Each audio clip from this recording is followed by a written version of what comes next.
Weather system বর্তমানে উল্লেখযোগ্য কিছু নেই দক্ষিণবঙ্গের জন্য। যে ঘূর্ণাবর্তটা ছিল দূরে সরে গেছে। গত 24 ঘন্টায় দক্ষিণবঙ্গে বিক্ষিপ্ত বৃষ্টিপাত হয়েছে। উত্তরবঙ্গে প্রায় সমস্ত জেলাতেই বৃষ্টিপাত হয়েছে, দু এক জায়গায় দার্জিলিংয়ের ক্ষেত্রে ভারী বৃষ্টি হয়েছে। দিনের তাপমাত্রা দক্ষিণবঙ্গের জন্য 25 থেকে 27-এর কাছাকাছি ছিল। উত্তরবঙ্গে তাপমাত্রা স্বাভাবিকের থেকে কিছুটা কম ছিল।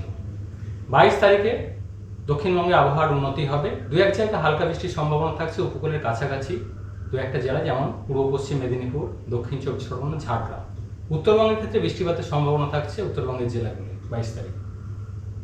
23 তারিখে দক্ষিণবঙ্গে প্রধানত শুষ্ক ওয়েদার এবং উত্তরবঙ্গের জেলাগুলিতে বৃষ্টিপাত একটু বাড়বে 23 তারিখে, বিশেষ করে উত্তরের জেলাগুলিতে দু এক জায়গায় বজ্রবিদ্যুতের সম্ভাবনা থাকছে। 24 তারিখে লোকালাইজড অ্যাক্টিভিটির জন্য দু একটা জেলায়, যেমন পূর্ব বর্ধমান, হুগলি, নদিয়া, উত্তর 24 পরগনা, এই জেলাগুলো দু এক জায়গায় হালকা বৃষ্টির সম্ভাবনা। আর উত্তরবঙ্গের উত্তরের জেলাগুলো বিক্ষিপ্ত বৃষ্টির সম্ভাবনা। 25 তারিখে কিছুটা সম্ভাবনা থাকছে বৃষ্টিপাতের বীরভূম, মুর্শিদাবাদ, নদিয়া, এই জেলাগুলোয়।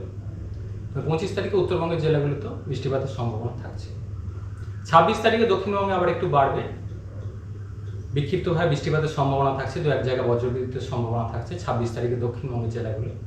উত্তরবঙ্গের জেলাগুলো বৃষ্টিপাত কন্টিনিউ হবে 26 তারিখে, বেশি থাকবে উত্তরের জেলাগুলো। 27 তারিখে দু একটা জেলায়, পশ্চিম বর্ধমান, বীরভূম, মুর্শিদাবাদ, নদিয়া, এই জেলাগুলো বৃষ্টিপাতের সম্ভাবনা। উত্তরবঙ্গের জেলাগুলো 27-28 তারিখেও বৃষ্টিপাত কন্টিনিউ থাকবে, প্রধানত বিক্ষিপ্তভাবে।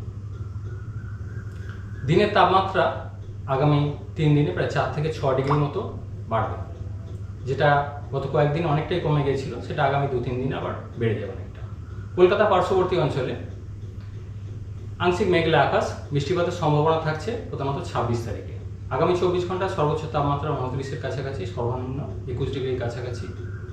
পরবর্তী কয়েকদিন তাপমাত্রা 32 থেকে 33 ডিগ্রির কাছাকাছি সর্বোচ্চ পৌঁছে যাবে। দার্জিলিংয়ের জন্য আগামী এক সপ্তাহে বৃষ্টিপাতের সম্ভাবনা থাকছে। সর্বোচ্চ তাপমাত্রা প্রায় 14 ডিগ্রির কাছাকাছি, সর্বনিম্ন 6 থেকে 7 ডিগ্রির কাছাকাছি। দীঘার জন্য মেনলি 26 তারিখে বৃষ্টিপাতের সম্ভাবনা। 22 তারিখেও কিছুটা সম্ভাবনা রয়েছে হালকা ধরনের বৃষ্টিপাতের।